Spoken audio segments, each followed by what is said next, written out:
हम्म। जो कि मेरे को जहाँ पे दिल बहुत ज्यादा बैठ सा जाता है। हाँ। इसलिए क्योंकि अगर हम लोग टीवी शोज के बारे में बात करें, हम्म। बच्चे 70-70 80-80 घंटे का टीवी शो देख लेते हैं, 4-5 बारी भी देख लेते हैं। हाँ, सही है। जहाँ पे 20 लाख 30 लाख रुपए का खर्चा करने वाले हैं ना, वहां पे आधे घंटे की रिसर्च भी नहीं करते हैं कि मैं किस फील्ड में जाने वाला हूँ, सही है। उसके बाद उसकी स्कोप क्या है। अगर मैं आपको सबसे वाहियात यूनिवर्सिटी भेजता हूँ, मुझे 4 लाख रुपए मिलेंगे। इतने अगर मैं आपको कल जो यूनिवर्सिटी शुरू हुई है वहां भेजता हूँ तो मुझे 10 लाख रुपए मिलेंगे। दूसरे के थ्रू कैसे भी वीजा अप्लाई कराते हैं, गलत जगह चले जाते हैं, जॉब नहीं मिलती, आखिर में अपने घर आते हैं, कुछ नहीं मिलता उन्हें। वहां पे आप सेल्स में मार्केटिंग में जॉब ढूंढने जाओगे, एचआर में जॉब ढूंढने जाओगे, वो मुश्किल रहेगा। हाँ। जितना टेक्निकल कोर फील्ड में आप जाओगे, उतना आपके लिए जॉब ढूंढना इजियर रहेगा। बट उसको अच्छा। अपना इंटरेस्ट को ढूंढना पड़ेगा। अब लोगों को अपना इंटरेस्ट नहीं मिलता, क्यों नहीं मिलता है? क्योंकि वो टाइम ही नहीं यूज करते हैं। सही है। अब अगर आपका पर्सपेक्टिव है कि यार मेरे पास पैसे ज्यादा नहीं है, बहुत स्टूडेंट्स का ऐसा हाँ। भी होता है हाँ। कि पैसे ज्यादा नहीं है, हाँ। तब आपका प्रोफाइल अच्छा होना चाहिए। हेलो सर, नमस्ते।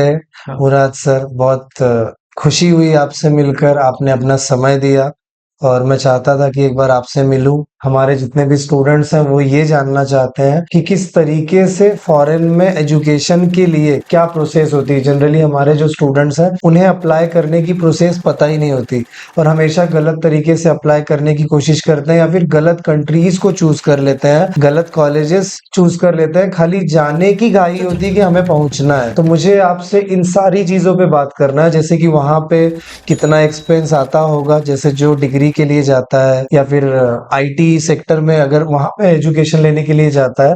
इन सारी चीजों के बारे में मैं आपसे आज बात करूंगा, लेकिन सबसे पहले मैं आपके बारे में जानना चाहता हूँ कि आप हमारे स्टूडेंट्स को बताइए आपके बारे में, आपने किस तरीके से स्टार्ट किया, आपका बैकग्राउंड, जो भी सारी चीजें हैं। तो मेरी जो स्टोरी है वो ऐसे शुरू होती है कि मैं बचपन से बाहर पढ़ने जाना चाहता था। हाँ।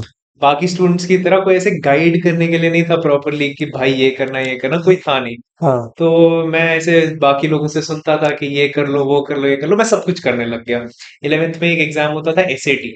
हम्म। तो मैंने पहले सोचा मैं एसएटी दे दूंगा, यूएस जाने का एग्जाम है। हाँ। 11th में मैंने दे दिया अच्छा, 11th में ही। और बहुत अच्छा ओके। स्कोर आ गया मेरा। अब मैं रेडी हूँ बाहर जाने के लिए। 11th हो गया, 12th हो गया, यूएस के बहुत अच्छे कॉलेजेस में एडमिशन हो गया, यूके के बेस्ट कॉलेज में एडमिशन हो गया, हाँ। लंदन स्कूल ऑफ इकोनॉमिक्स में एडमिशन हो गया। मेरे को किसी काउंसलर ने बोला कि आप यहाँ मत जाओ, यहाँ आपका अच्छा। बहुत खर्चा होगा, आप पे 1 करोड़ रुपए का खर्चा है। खर्चा होगा। तो आप किसी छोटे से कॉलेज में चले जाओ, मैं आपका हाँ। छोटे से कॉलेज में एडमिशन कर देता हूँ, आप हाँ। चले जाओ। हाँ। तो वो आपके लिए अच्छा रहेगा। हाँ। मैंने भी हाँ। उसकी बात सुन ली सही क्योंकि है कि बड़ा चलो। है, बोल रहा है सस्ते में हो जाएगा, तो मैंने किसी छोटे कॉलेज में अप्लाई कर दिया। हम्म। मेरा एडमिशन हो गया। अब जब मैं छोटे कॉलेज जाने ही वाला था, मेरा वीजा के लिए अप्लाई करना था, तो मैंने उस कॉलेज वालों स्टूडेंट से पूछा कि पूछा। ये कॉलेज कैसा है। हम्म। तो उन्होंने बोला ये तो ठीक ठाक कॉलेज है। मैंने उनको बोला मैं लंदन स्कूल ऑफ इकोनॉमिक्स छोड़ कर आ रहा हूँ। हम्म। तो उन्होंने हंसा मुझ पे, लिंक्डइन पे कि बात हो रही थी सही है। कि ये क्या कर रहे हो। हाँ, कि आप ये तो ऐसी बात हो गई कि आईआईटी छोड़ के आप ऐसे किसी छोटे छोटे कॉलेज में कॉलेज जा जा रहे रहे हैं। हैं क्योंकि ये सस्ता है। हाँ। तो मेरे साथ ये हुआ था। फिर ये मेजर डिसीजन मुझे आज तक का सबसे बड़ा सबसे बड़ा रिग्रेट रहा कि कोई उस टाइम पे मतलब सही गाइडेंस नहीं जैसे आप बहुत अच्छी बात बता रहे हो बच्चों के लिए। यहाँ पे एक चीज बच्चों को सीखने जैसी ये है कि क्या होता है कि बच्चों को कोई बता देता है ये अच्छा है वो अच्छा है। एजेंट जो होते हैं वो अपने फायदे के चक्कर में एग्जैक्टली होते हैं बिल्कुल कि उन्हें शायद कमीशन, शायद मुझे इतना नॉलेज नहीं है। 100% आपने सही बोला, कमीशन ही एक रीजन था। अच्छे कॉलेज कमीशन देंगे नहीं, जितना बुरा कॉलेज होगा उतना ज्यादा कमीशन कमीशन करते हैं। मिलता है। तो आपने बोला कि स्टडी अब्रॉड करने में स्टूडेंट्स को सबसे बड़ी इशू क्या आती है? सबसे बड़ा इशू यही एजेंट लोग हैं जो पहला इशू। उतना, ये सबसे बड़ा इशू है। पहला अच्छा। दूसरा नहीं, सबसे सबसे बड़ा बड़ा इशू इशू। यही है कि आपको गाइडेंस करने के लिए कौन सा इंसान है। हाँ। जो जितनी बुरी आप यूनिवर्सिटी जाओगे हाँ। उतना उसको पैसा मिलेगा। ओके। अगर मैं आपको अच्छी यूनिवर्सिटी भेजता हूँ तो मुझे 1 लाख रुपए मिलेंगे। अगर मैं आपको बुरी यूनिवर्सिटी भेजता हूँ मुझे 2 लाख रुपए मिलेंगे। अगर मैं आपको सबसे वाहियात यूनिवर्सिटी भेजता हूँ मुझे 4 लाख रुपए मिलेंगे। इतने। अगर मैं आपको कल जो यूनिवर्सिटी शुरू हुई है वहां भेजता हूँ तो मुझे 10 लाख रुपए मिलेंगे। अगर आपका टोटल 20 लाख रुपए का यूनिवर्सिटी का खर्चा होने वाला है, जितनी से जितनी बुरी यूनिवर्सिटी मैं आपको भेज सकता हूँ उतना मेरा कमीशन। मतलब ये आप बोल रहे हो कि एक स्कैम की तरह ही है। स्कैम ही है। अगर अच्छा। आप कंसल्टेंट के पास जाते हो, मेरे हिसाब से, मतलब मैं सही है। अपनी लाइफ में एक स्कैम जो आपके ठीक साथ जो करना हुआ चाहता है हूँ सही वो है। ये है कि आप इंसेंटिवाइज होते हो। सही आपको है। पैसा तब मिलता है जितना गंदे कॉलेज में आप स्टूडेंट को भेजोगे। नहीं, आप सही बोल रहे हो। एक चीज ना सोचने जैसी बच्चों के लिए कि बच्चे छोटे होते हैं और उन्हें समझ नहीं होती, उनके दिमाग में भूत सवार होता है कि बाहर जाना है पढ़ने, बाहर जाना है। लेकिन जब वो दूसरे के थ्रू कैसे भी वीजा अप्लाई कराते हैं, गलत जगह चले जाते हैं, जॉब नहीं मिलती, आखिर में अपने घर आते हैं, कुछ नहीं मिलता उन्हें। यहाँ पे फिर मैं एक और पॉइंट इसमें ऐड करना चाहता हूँ। दूसरी गलती स्टूडेंट्स क्या करते हैं, वो ये नहीं सोच के जाते उनको किस फील्ड में जाना चाहिए। ओके। हाँ। किस फील्ड में जाओगे, ये बहुत इंपॉर्टेंट डिसीजन है। हाँ। और जो आप बोल रहे हो, स्टूडेंट्स बस इस हड़बड़ाहट में होते हैं कि हम वहां पहुंच जाए, पहुंच जाए हम बस। पहुंच जाएंगे फिर तो कुछ ना कुछ कर ही लेंगे ना। नहीं, सही बात है। मगर आप किस फील्ड में जा रहे हो, वो एक बहुत इंपॉर्टेंट चीज है।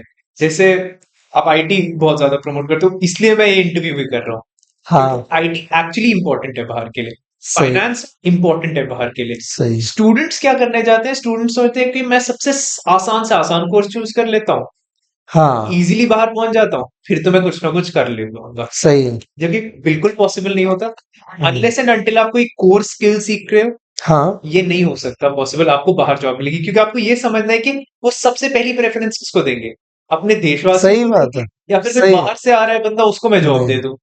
वहां पे तो अभी सही बोल रहे हो आप। पहले वो सबसे पहले अपने अपनी कंट्री के स्टूडेंट्स को जॉब्स देते हैं, उसके बाद फिर वो पीआर जो वहां के परमानेंट वहां के। रेजिडेंट्स हैं उनको जॉब देते हैं, उसके बाद जाके वो एक इंटरनेशनल स्टूडेंट को जॉब देते हैं। तो हाँ। आपके पास इतने स्किल्स तो होने चाहिए कि क्या आप आप जो भी वहां पे पढ़ पीआर है रहे हैं? उनसे हाँ। बेटर, और जो वहां के सिटीजन है उनसे बेटर हो। सही बात है। वो सिर्फ एक टेक्निकल स्किल में पॉसिबल हो पाता है। लोग इंग्लिश ऑनर्स करने चले जाते हैं बाहर, साइकोलॉजी ऑनर्स, ये बाकी बहुत जनरल फील्ड्स रहते हैं, यहाँ इसमें पे स्कोप काफी कम रहता है। मतलब आपका बोलना है कि टेक्नोलॉजी हो तो बेस्ट है, टेक्नोलॉजी जहां पे बेस्ट है। आप। जितना ज्यादा हार्ड स्किल है ना, हाँ, मतलब जहां उतना बेटर। आप अपने आप को साबित कर पाओगे। एग्जैक्टली, जहां आप जितना अपने आप हाँ, को साबित नहीं, कर बहुत पाओगे। सही आप बात है। सेल्स की बात करोगे, सेल्स वहां पे भी ऑलरेडी लोग पड़े हुए हैं। हम्म। तो वहां पे आप सेल्स में, मार्केटिंग में जॉब ढूंढने जाओगे, एचआर में जॉब ढूंढने जाओगे, वो मुश्किल रहेगा। हाँ। जितना टेक्निकल कोर फील्ड में आप जाओगे, उतना आपके लिए जॉब ढूंढना इजियर रहेगा। बहुत इंपॉर्टेंट इंफॉर्मेशन आप दे रहे हो बच्चों के लिए कि टेक्नोलॉजी हो गई। मतलब सेल्स इसलिए शायद आप नहीं बोल रहे हो क्योंकि वहां के लोगों को जितना हम नहीं जानते, उससे ज्यादा वहां के लोग भी जानते एक हैं। रीजन है, वो भी एक ये रीजन है, भी एक ये रीजन हो लैंग्वेज सकता भी है। एक और मेजर रीजन आ जाता है। हाँ। मतलब एक मेजर रीजन है कि आप उस कंट्री में ना ही पले बड़े हो, ना सही ही बात है। आपको उनका हाँ। कल्चर पता है, हम्म। ना ही आपको उनकी अंडरस्टैंडिंग है, ना ही थिंकिंग है। हम्म। हमारे इंडिया में सिर्फ एक चीज चलती है, जो कि मेरे लिए भी एक माइंडसेट शॉक था। मुझे लगता था कि मैं सस्ते से सस्ता बेचूंगा ना, हम्म। अच्छा चलेगा। चलेगा, सही बात है। तो मैं कोर्सेज हाँ। बेचता था, हाँ। फाइनेंस में पढ़ाता था। हाँ। तो हम लोगों ने इंडिया में किया, प्राइस पे खेला, हम्म। बहुत अच्छा बेचा, बहुत बहुत बहुत, 20,000 स्टूडेंट्स, बहुत अच्छा चला। फिर मैंने सोचा यही हम बाहर भी करेंगे, हम्म। बिल्कुल नहीं चला। हम प्राइस पे जब बाहर खेलने गए तो नहीं चला। Okay, okay. प्राइस में जब इंडिया, तो वहां का मार्केट का आइडियोलॉजी ही काफी डिफरेंट है, सही बात यहाँ है। का सही मार्केट है। काफी डिफरेंट है। सही तो है। सेल्स की अगर स्पेसिफिकली बात करूं, तो बहुत डिफिकल्ट होता है जॉब मिलना। नहीं, सही है। तो बहुत ज़रूरी चीज़ें हैं बच्चों के लिए। मैं तो चाहता हूँ कि आप हर एक ऐसी छोटी-छोटी चीज़ें बच्चों को बताओ कि वो ना सोचें जाने से पहले। क्या होता है कि वो एक तो पहली बात तो कमाते नहीं हैं, हाँ, पेरेंट्स उनका सारा खर्चा उठाते हैं, तो वो उनकी ज़िम्मेदारी है कि सही जगह पे ये जाएँ, क्योंकि पेरेंट्स को नहीं पता होता वो जा कहाँ रहा है। उन्हें क्या पता होता है, खाली इसका कहना होता है हमें जाना है, हमें जाना है, ज़िद होती है और वो भेजते हैं। वो सोचते हैं शायद हो सकता है दूसरे देश में जाकर हमारा बच्चा कुछ अच्छा करे। हर एक के पेरेंट्स की यही उम्मीद होती है। इसीलिए मैं चाहता हूँ कि कोई गलत जगह ना फंसे। दूसरी चीज़ आप बता रहे थे कि आपने जिस कॉलेज में एडमिशन लिया, चलो आपका वहाँ नहीं हुआ, दूसरी जगह हुआ किसी के वजह से। उसके बाद फिर आपने क्या किया आगे? फिर मैं इंडिया में ही रुक गया। मैं दिल्ली यूनिवर्सिटी से अच्छा, एजुकेशन दिल्ली कंप्लीट से। करी। हुँ। फिर कुछ टाइम के लिए स्टैनफोर्ड गया, ओके। स्टैनफोर्ड से पढ़ाई करी। अब वापस इंडिया में आके दो स्टार्टअप्स चला रहा हूँ। बहुत अच्छी बात है। जैसे मैं और जानना चाहता हूँ कि आप किस तरीके का स्टार्टअप, मतलब बच्चों को कुछ एक सीखने को मिले आपसे। अभी मैं एक फाइनेंस का स्टार्टअप चलाता हूँ, जहाँ पे मैं फाइनेंस के जो मेजर कोर्सेज होते हैं उसके लिए टीच करता हूँ, ओके। एंड दूसरा स्टूडेंट्स को बाहर एडमिशन्स में हेल्प करता हूँ। तो जो भी आप जैसे स्टूडेंट्स जाना चाहते हैं बाहर, आप उनको भी काउंसलिंग करते हो दिल्ली में ही? काउंसलिंग करता हूँ जैसे जो ऑनलाइन। अच्छा, ऑनलाइन पूरी तरीके से आप हैंडल कर पाते हो सब कुछ जितने होता भी है। स्टूडेंट्स हैं सबको? मैं दिल्ली में यूजुअली रहता नहीं हूँ, दिल्ली में मैक्स टू मैक्स महीना, एक साल में 1 महीना रहता हूँ। अच्छा, बाकी बाकी ट्रैवलिंग में ही रहता हूँ, कंटिन्यूअस। कंटिन्यूस तो ट्रैवल। देखो, जैसे आप लोग चाहते हो कि अगर आप दूसरे कंट्री में जाना चाहते हो और वहां पे जाके सीखना चाहते हो कुछ अच्छी चीज है, तो डिस्क्रिप्शन में मैं सर की वेबसाइट दे दूंगा, मुराद सर की, और वहां पे सब कुछ सारी इंफॉर्मेशन आपको डिस्क्रिप्शन में मिल जाएगी, आप लोग जरूर चेक कर लेना। तो मुझे ये बोलना है आपसे कि आप बाहर भेजते हो बच्चों को, तो कॉलेज वगैरह सिलेक्शन के में बच्चे और क्या गलती कर सकते हैं? यार सबसे पहली गलती जो, ये मतलब बहुत सारी गलतियों के बारे में बात की, बट एक और गलती जो स्टूडेंट्स करते हैं, रिसर्च नहीं करते हैं, हम्म, जो कि मेरे को जहाँ पे दिल बहुत ज्यादा बैठ सा जाता है।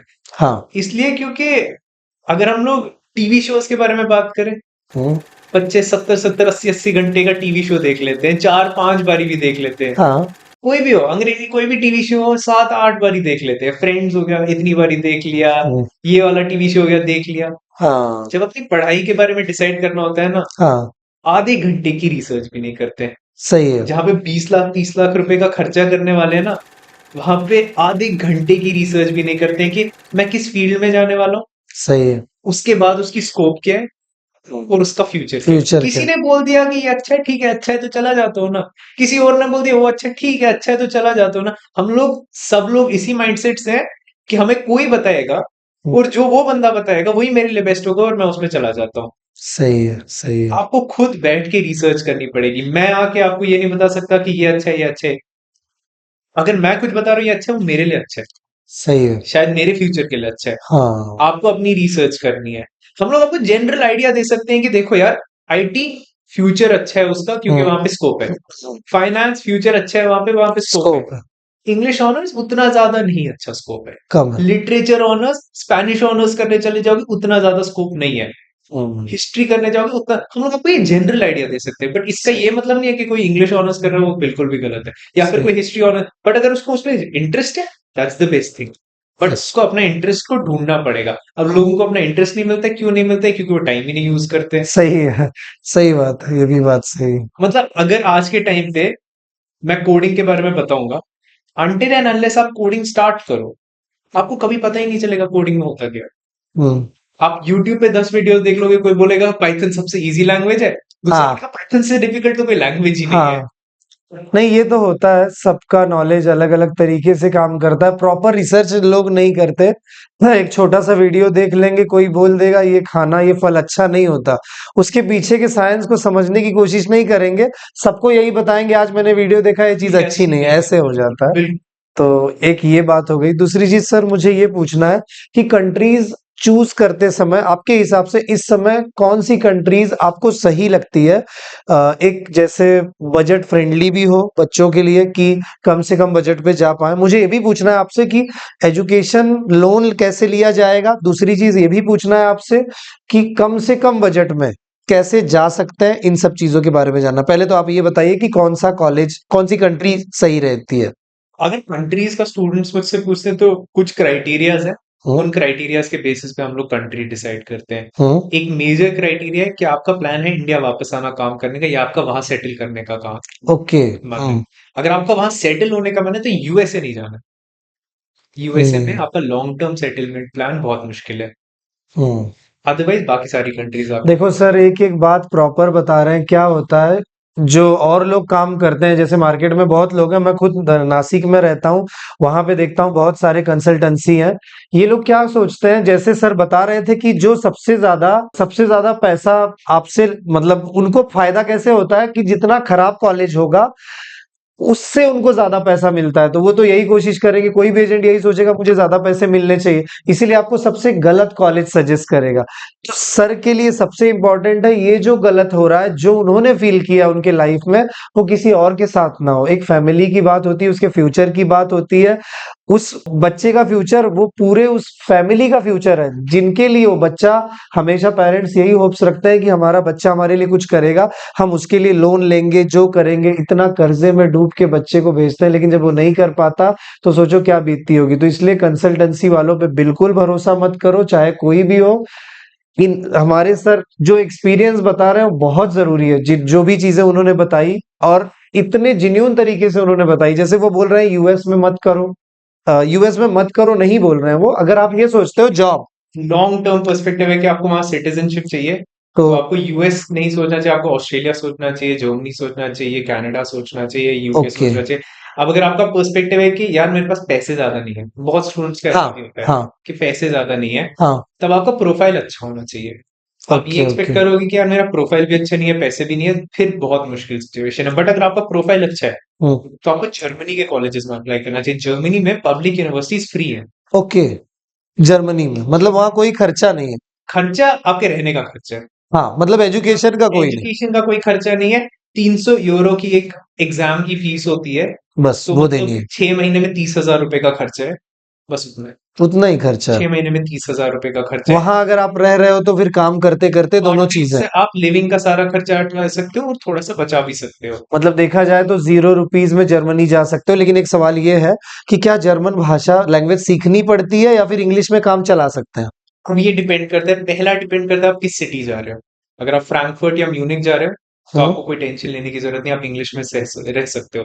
अगर आप बर्लिन के साइड जा रहे हो, हुँ, थोड़ा सा आपको जर्मन सीखनी जरूरी है। अगर आप और किसी जगह जा रहे हो, जर्मन सीखनी जरूरी है। बट इवेंचुअली आपको जॉब चाहिए। हुँ, जॉब में अगर आपको जर्मन नहीं आती होगी, हुँ, आपके chances of survival of getting a job बहुत कम हो जाती है। ये ऐसी बात हो गई कि हम लोग दिल्ली में रह रहे हैं, हुँ, क्या हम लोग दिल्ली में इंग्लिश के बगैर, हिंदी के बगैर रह सकते हैं? हुँ, रह सकते हैं, हुँ, कंप्लीट कर सकते हैं अपनी एजुकेशन। हिंदी के बगैर जॉब ले सकते हैं इंडिया में? नहीं, मुश्किल है। मुश्किल है। मतलब जैसे जो लोग डॉक्टर ही हो, अगर उसे हिंदी ही नहीं आती, तो इलाज किसका करेगा? और दूसरी चीज़ क्या हो जाएगी, पेन से लिख के दे देगा कि आप का ऑपरेशन करने वाला हूँ, जब अगर आप मर कम्युनिकेशन गए। हाँ, जब सही बात है। कम्युनिकेशन ही नहीं होगी, तो यहाँ पे भी कुछ फील्ड्स होती है, स्पेसिफिकली आईटी एक ऐसी फील्ड है हुँ, जहां पे अगर आपको लैंग्वेज नहीं भी आती है, आप सस्टेन कर पाओगे आईटी में, आईटी में। क्योंकि आईटी के मोस्टली जो भी लोग होते हैं वो इंग्लिश जानते इंग्लिश ही है। में ही बात करते हैं। तो आईटी एक ऐसा फील्ड हो जाता है जहां पे आप बच जाते हो। उसका रीज़न जैसे मुझे जहाँ तक लगता है कि एक कंट्री दूसरे कंट्री पे डिपेंडेंट होती है, एग्जैक्टली। दूसरी तीसरे पे, सब एक दूसरे से कनेक्टेड होते हैं। तो उन्हें अगर उनका क्लाइंट दूसरे कंट्री में तो उनसे बात करना है, तो जर्मन में तो करेगा नहीं। आना ही चाहिए। बट अगर आप उसके लिए भी जा रहे हो, इवेंचुअली अगर जर्मनी सोच रहे हो, तो तो लैंग्वेज आपको सीखनी पड़ेगी। और जैसे फ्रांस वगैरह साइड में फ्रांस में भी आपको लैंग्वेज सीखनी पड़ेगी। फ्रांस में इनफैक्ट फ्रेंच सीखना ज्यादा जरूरी है, as compulsory, opposed to Germany में जर्मन। मतलब बहुत स्ट्रिक्ट है वहाँ पे क्योंकि क्राइटेरिया। फ्रांस के लोग कंफर्टेबल नहीं है इंग्लिश में, जर्मन लोग फिर भी कंफर्टेबल है। 95% German people understand English. Okay, France में ऐसा नहीं है। तो फ्रांस में आपको फ्रेंच जरूरी है सीखनी। फ्रेंच इकोनॉमी उतनी बड़ी नहीं है, जर्मन इकोनॉमी उससे बड़ी है। बढ़िया। तो Germany is a better option. And Germany education wise भी बहुत सस्ता है, बट प्रोवाइडेड आपकी प्रोफाइल अच्छी है। और अगर आपकी प्रोफाइल उतनी अच्छी नहीं है, फिर आपको खर्चा करके ही जाना पड़ेगा। फिर एक और कंट्री आ जाती है, इटली। हुँ, इटली में डीएसयू स्कॉलरशिप्स होती है। ओके, तो अगर आपकी 60% प्लस भी है, तब भी वो आपका पूरा लिविंग एक्सपेंस भी खर्च कवर कर लेती है, और आपका यूनिवर्सिटी का खर्चा भी कवर कर सब। लेती है। सब कुछ कवर कर लेती है। बट वहां की यूनिवर्सिटीज उतनी अच्छी नहीं है, एंड उसका स्कोप उतना अच्छा नहीं है। अच्छा, ये प्रॉब्लम है। वहां पे वो मतलब आपके हिसाब से सबसे बेस्ट जर्मनी ऑप्शन होना चाहिए, यूरोप। यूरोप में सबसे बेस्ट जर्मनी है, बिगेस्ट उसके इकोनॉमी। बाद उसके बाद मैं नेदरलैंड्स नीदरलैंड्स, प्रमोट करता ओके। हूँ, and Ireland, Netherlands and Ireland. अच्छा, आयरलैंड मतलब वो मुझे जहां तक पता है यूके से यूके अलग। अलग, हाँ, यूके का अलग पार्ट, हाँ, नॉर्दर्न आयरलैंड नहीं, यस। Ireland country. हम्म, तो that is also good, Netherlands या आयरलैंड। अदरवाइज अगर वो नहीं हो पाया, तो फिर आपको यूके या ऑस्ट्रेलिया ही चूज करना चाहिए। अगर आपके पास पैसे हैं, तो पैसे आपको टेंशन नहीं है, then Australia is a very good safe. मतलब सबसे महंगा अगर वर्ल्ड में सबसे ज्यादा एजुकेशन है तो ऑस्ट्रेलिया का है क्या? सबसे महंगी यूएस की है। यूएस। अब यूएस किसको जाना चाहिए? जिसका सिर्फ गोल या तो एक्सेलेंस है, या quality. Quality, best quality US है, हाईएस्ट पेड यूएस है। बट यूएस में अपने प्रॉब्लम्स है। यूएस में आपको लॉन्ग टर्म सेटलमेंट का प्रोग्राम नहीं मिलेगा। 3 साल का आपको वीजा मिलेगा, 3 साल के बाद मोस्ट प्रोबेबली आपको निकलना ही पड़ेगा वापस। हाँ, तो यूएस रुक में नहीं सकते। आप मतलब आपको जैसे आसानी से कनाडा की सिटीजनशिप कनाडा मिल के हिसाब से, जाती है। जैसे आप कनाडा 3 साल पढ़ाई करने जाओ, 2 साल वहां काम करो, आपको सिटीजनशिप मिलेगी, मतलब पीआर मिलेगी। उसके बाद रहोगे तो सिटीजनशिप भी मिल जाएगी। दे देते हैं। ऑस्ट्रेलिया में भी आईटी में जाओगे, तो आप 2 साल का कोर्स करोगे, तो 5 साल का पोस्ट स्टडी वर्क वीजा मिलेगा। तो 7 साल में तो आपका पीआर होने ही वाला है। जर्मनी में भी आपका 3 साल में ब्लू कार्ड बन जाएगा। तो ओके। इन सब का पॉसिबल वे है। सिवाय यूएस का। यूएस में ओपीटी 3 साल का होता है, उसके बाद यू वोंट बी। मतलब मैं बच्चों से यही सजेस्ट करूंगा, अगर आपका बजट सच में नहीं है लेकिन आप चाहते हो कि किसी अच्छे देश में जाके पढ़ाई करना चाहते हो, तो जैसे सर ने कहा कि जर्मनी सबसे बेस्ट ऑप्शन है। आप जर्मन लैंग्वेज बेसिक सीख सकते हो, उसकी लेवल होती है ना कुछ, लेवल 1 आप वहां जाके सीख सकते हो, आपको यहाँ पे नहीं सीखने की जरूरत के है। वहां जाके। वहां जाके सीख सकते हो यहाँ पे, क्योंकि आप मतलब जैसे यहाँ के क्लासेस वाले जो लोग बाहर भेजते हैं ना, वो लोग ये बोलते हैं पहले हमारी लैंग्वेज को सीखो, नहीं तो नहीं मिलेगा एडमिशन। उसमें भी एक और चीज है। जर्मनी में अगर 5,000 कॉलेजेस हैं, हम्म 5,000 कॉलेजेस में अगर हर कॉलेज में 10 क्लासेस हो गए, 50,000 क्लासेस। इन 50,000 में से खाली 5,000 इंग्लिश में है, बाकी 45,000 जर्मन लैंग्वेज में है। तो हम्म आप पहले 5,000 क्लासेस के लिए अप्लाई करने वाले हो, जो कि ऑलरेडी हम्म बहुत कम क्लासेस हैं। हम्म, उसके बाद आप उसमें भी पूरी दुनिया के लोग अप्लाई करते हैं, सही सिर्फ है। इंडियंस नहीं अप्लाई करते, अफ्रीकन इतने सारे जर्मनी में अप्लाई करते हैं। तो आपके एडमिशन के चांसेस बहुत कम हो जाते हैं। इसलिए मैंने बोला अगर आपकी प्रोफाइल अच्छी है, अगर आपकी प्रोफाइल अच्छी नहीं है, आप हम्म फिर भी जर्मनी जाना चाहते हो फ्री में एजुकेशन के लिए, तब आपको जर्मन सीखनी चाहिए। क्योंकि फिर आप किसके लिए अप्लाई करोगे? जर्मन डॉट कोर्स के लिए, जो जर्मन में पढ़ाया जाएगा। तो उसके लिए ऑलरेडी बच्चे अप्लाई अच्छा, नहीं जिन करते। बच्चों को जरूरत होगी डिस्क्रिप्शन पे मैसेज करके आपसे कांटेक्ट जरूर करेंगे और आप उन्हें हेल्प भी करोगे, मैं उम्मीद करता हूँ। और जैसे ऑस्ट्रेलिया का भी, वहां पे पढ़ाई महंगी है? ऑस्ट्रेलिया की पढ़ाई महंगी है, यूएस जितनी और नहीं, कनाडा की? कनाडा की भी महंगी है। अच्छा, इसके अलावा और कौन से कंट्रीज में ज्यादातर बच्चे प्रीफर करते हैं, सिंगापुर साइड वगैरह भी? सिंगापुर मैंने 2 महीने में बिताया है सिंगापुर में, just to understand Singaporean economy, students क्या कर रहे हैं। I don't personally recommend Singapore ज्यादा स्टूडेंट्स को, क्योंकि अनलेस आप छोटे हो, आप हम्म यंग हो काफी ज्यादा, आपको घर से ज्यादा दूर नहीं जाना है, हम्म एक दो चीजें वैसे फैक्टर्स हैं, तो Singapore I recommend. Hmm otherwise एक first world country, first world as an एक western country is something I recommend. Australia, UK would be. Okay okay. और एक सवाल और है कि जैसे आप कितने कंट्रीज में अब तक जा चुके हो, घूम चुके हो, ऐसे उसका कोई हिसाब है कि नहीं? 30+ हो गया है। 30+?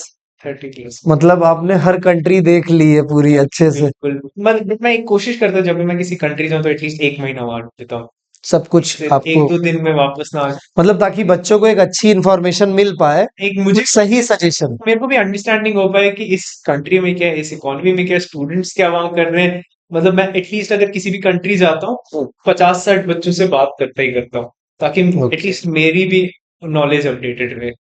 ओके। हाँ, एक सवाल और है, कॉस्ट का ही मैं पूछूंगा जो रह गया है, कि जैसे एक मिनिमम कितना कॉस्ट कनाडा, ऑस्ट्रेलिया, बाकी की कंट्रीज में, एक आता है जनरल, जैसे फ्री नहीं है, तो अगर एक आईटी सेक्टर में वो जा रहा है तो 2 साल की पढ़ाई होगी शायद, अगर एमएस है, ग्रेजुएशन है तो ज्यादा होगी, तो पर ईयर आपके हिसाब से कितनी होती है? अगर मैं ऑस्ट्रेलिया के बारे में बात करूं, ऑस्ट्रेलिया में आपकी 2 साल की डिग्री होगी, हाँ, उसका खर्चा आपका 30 लाख रुपीज का ये आप एमएस के बता रहे हो? है। MS in IT। 30 लाख के 30 आसपास? लाख और अगर डिग्री लेनी पूरी graduation? This is 30 lakh degree.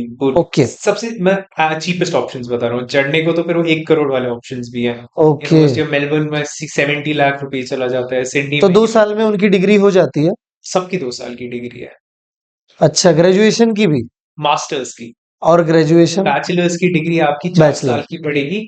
अगर मैं 30,000 ऑस्ट्रेलियन डॉलर, तो 15 लाख रुपए साल का, 15 × 4 60 60? लाख मगर उसमें स्कॉलरशिप्स मिल जाती हैं फिर। मिलती है कुछ? अगर आप बैचलर्स के लिए जा रहे हो 4 साल के मतलब लिए, लगभग 50% मिलती है? स्कॉलरशिप नहीं मिलेगी तो आपको रिसर्च असिस्टेंटशिप मिल जाएगी, ग्रेजुएट असिस्टेंटशिप, 5-6 चीजें होती हैं, अलग अलग हम्म चीजें होती है, जैसे आपको पैसा मिल जाएगा। पर 40-50% आपका कवर हो जाना चाहिए। अच्छा, मतलब 30-40 के हो आसपास जाना खर्चा चाहिए। आ जाता है बच्चों को? हाँ। तो ठीक है, एक अगर किसी स्टूडेंट्स को जाना है दूसरी कंट्रीज में इस तरह, हाँ, और एक बात, कि अगर मैं ये पूछ रहा हूँ कि अप्लाई करना होता है जनरली तो कौन कौन सी एग्जाम्स होती हैं, आप उसमें मदद तो करते ही हो बच्चों को, तो मैं जानना चाहता हूँ कि एक IELTS मैंने सुनी है, मैं वैसे फॉरेन के बारे में ज्यादा जानता नहीं, फिर भी कुछ चीजें मुझे पता है, GRE पता है, उसके बाद आपने एग्जाम, मतलब आप कंटिन्यूस जीमैट देते रहते हो कि आपको एक सिलेबस का नॉलेज मिले, आप इसलिए एग्जाम देते हो, और अभी आज भी आपने जीमैट की एग्जाम दी है, नए कुछ नया नया आज कुछ, लॉन्च हुआ है तो मैं देखने गया था। तो अच्छी बात है कि बच्चों को आप और अच्छे से मदद कर पाओ, कुछ अच्छी चीजें बता पाओ। मुझे यही जानना है कि कौन से कंट्री के लिए कौन सी एग्जाम जरूरी है? क्योंकि पहले आपको समझना है, आइल्स एक बेसिक इंग्लिश का रिक्वायरमेंट का एग्जाम है। ओके। आइल्स में आपको कुछ अच्छा स्कोर लाने की जरूरत नहीं है। आइल्स बस बता रहे हैं कि देखो मुझे इंग्लिश आती है, ओके। उसमें आपका अच्छा स्कोर है बुरा एक मिनिमम स्कोर है, ये स्कोर आ गया तो बस हम्म। उसके ऊपर कोई नहीं देखता। जीआरई जीमैट आपकी क्वांटिटेटिव एबिलिटी को चेक करते हैं कि आप कितने स्मार्ट।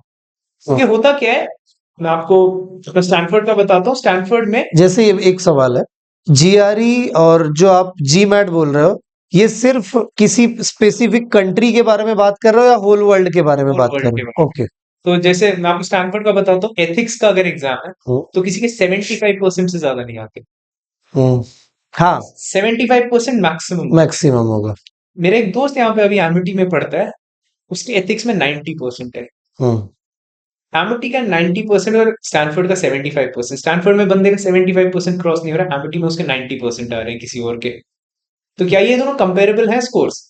अब ऐसे ग्रेड्स पूछोगे मेरे, तो मेरे ग्रेड सही बात 70% है, उसके ग्रेड्स 95% है। सही। तो ये स्टैंडर्डाइज नहीं है इनमें से कुछ भी। हम्म।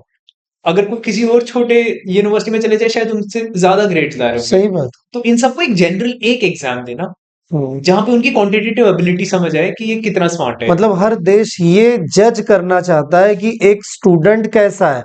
हमने भले जज किया, लेकिन हम अपने माहौल में जज कर रहे हैं, उन्हें उनके माहौल के लिए उस बच्चे को जज करना है। एक एग्जाम जो हाँ। सब देंगे, यूएस में बैठा है वो भी देगा, इंडिया में यूके। वो भी देगा, कनाडा जर्मनी किसी भी कंट्री में बैठे वो देगा। हम्म। उस पे हम देखेंगे कि ये कितना स्मार्ट है। तो अच्छा। उस एग्जाम में अच्छा स्कोर लाना बहुत इंपॉर्टेंट हो जाता है। जितना अच्छा स्कोर, मतलब वो आप बोल रहे हो बैचलर्स के लिए भी वही एग्जाम है? बैचलर्स के लिए फिर एसएटी और एसीटी आता है। ओके, ये दो एग्जाम है। एसएटी एंड एसीटी, इनमें से आप कोई भी दे सकते हो। एंड मास्टर्स के लिए जीमैट या जीआरई। हाँ, और ये जो एसईटी और आप जो बता रहे हो ऐसे, हाँ, ये वाले जो एग्जाम्स है, इनका कब देना पड़ता है, कैसे देना पड़ता है? साल में 3 से 4 बार आप दे सकते हो। 3 से 4 ऑप्शंस होते हैं कब आप देना चाहते हो। जून में भी होता है, नवंबर में भी होता है, सितंबर में भी होता है।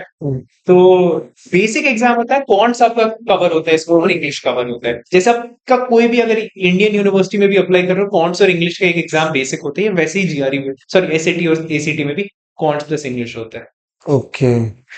हाँ, ठीक है, बच्चों को एक चीज ये समझ में आ रही है कि एग्जाम किस तरीके से देनी पड़ेगी उन्हें। सर, मुझे एक सवाल और है कि ये बच्चे, जैसे आज मेरा मन हो गया कि मुझे फॉरेन जाना, आज ही मन हुआ, और अगर मेरा आज मन हुआ, तो आपके हिसाब से मैक्सिमम मैं कब तक पहुंच जाऊंगा अगर मुझे जाना है? तो इसके लिए कुछ टाइम पीरियड होता है, कब अप्लाई करना होता है क्या? तो यही एक सबसे मेजर गलती एक और जो स्टूडेंट्स करते हैं, हाँ। उनके दिमाग में होता है अब मुझे फॉरेन जाना है, कैसे जल्दी जा सकता हूँ। हाँ। आज का डेट हो रहा है, आज हो रहा है 9 नवंबर। हाँ। अगर आप किसी ऐसे एजेंट के पास जाओगे, वो आपको 1 जनवरी तक बाहर पहुंचा सकता है। मैं भी पहुंचा सकता हूँ आपको 1 जनवरी मतलब सिर्फ 1.5 महीने में चला भी एक जाएगा? महीने में आप चले भी जाओगे। फ्लाइट 1 जनवरी की हम लोग फ्लाइट की टिकट भी बुक कर सकते हैं।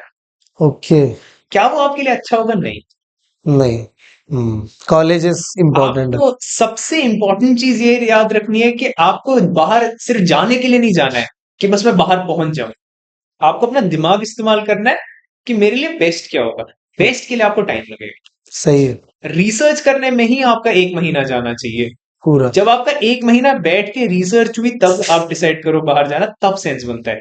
ये जो जिसने भी हड़बड़ाहट में डिसीजन लिया ना कि बस बस मैं जल्दी बार उसका डिसीजन गलत ही रहा है।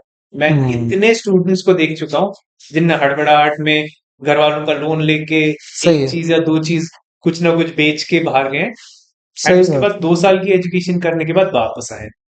कुछ फायदा नहीं हुआ। कुछ फायदा नहीं। एक्सपोजर बोलते हैं तो उनको। आपको ये बोलना है 1 महीने रिसर्च करें, उसके बाद कौन सी एग्जाम के लिए प्रिपेयर करें तुरंत? उतनी रिसर्च में आपको खुद समझ आ जाएगा आपको कौन सा करना है। एक एक महीने तो मैं बहुत ज्यादा टाइम बता रहा हूँ। मैक्सिमम 10 दिन करो, लेकिन प्रॉपर करो। प्रॉपर करो। जितना टाइम आपने अपने फेवरेट टीवी शो पे दिया है ना, मैं स्टूडेंट्स को ये बोलता हूँ, आप सोच लो आपको फेवरेट टीवी शो कौन सा है, सही बात। उतना टाइम आप अपनी लाइफ के लिए दे दो कि मैं अपनी लाइफ में मुझे सही क्या बात। करना है, उतना टाइम डिवोट करूंगा। अब बहुत सारे स्टूडेंट्स मुझे पूछते हैं कि भैया मुझे यही नहीं समझ आ रहा कि मुझे जाना किस चीज में चाहिए। मैं उनको एक सवाल पूछता हूँ, जब टीवी शो डिसाइड कर रहे होते हो, हर एक टीवी शो थोड़ा थोड़ा देखते हो, एंड फिर सही। बोलते हो कि ठीक है ये मजा आ रहा है, ये कंप्लीट करता हूँ। तो अपनी पढ़ाई में भी तो ऐसा कर सकते हैं ना। हाँ। आज के टाइम पे इतने कोर्सेज अवेलेबल है। हाँ, और क्या। अगर आप शुरू करोगे और आपको मजा आ रहा है, तो उस चीज में कंटिन्यू करो। हम्म। आपको पहली चीज कोई और बताए वो एक क्यों डिसाइड करनी है? खुद हाँ, और क्या। देखो क्या आपके लिए बेस्ट पड़ रहा है। सही। आज के टाइम इतने सारे रिसोर्सेज हो, तो फायदा तो उठाओ कुछ। हम्म।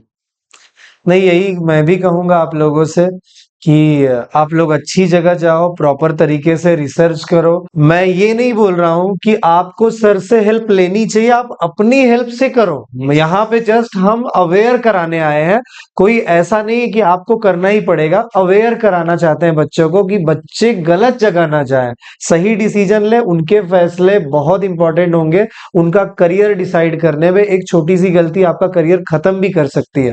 अगर आपको फिर भी प्रॉब्लम है तो मैं प्रोवाइड कर दूंगा डिटेल्स, आप सर से बात करके अपने हिसाब से अपनी प्रॉब्लम को सॉल्व करवा सकते हो। तो सर आपने थैंक यू टाइम सो दिया, मच मुझे सर। बहुत खुशी थैंक यू हुई। आपने अपना कीमती समय दिया और बात कर पाए हम लोग बच्चों को। उम्मीद करता हूँ कि बहुत सारी चीजें सीखने को मिलेगी। Thank you sir, thank you sir thank you. Thank you sir.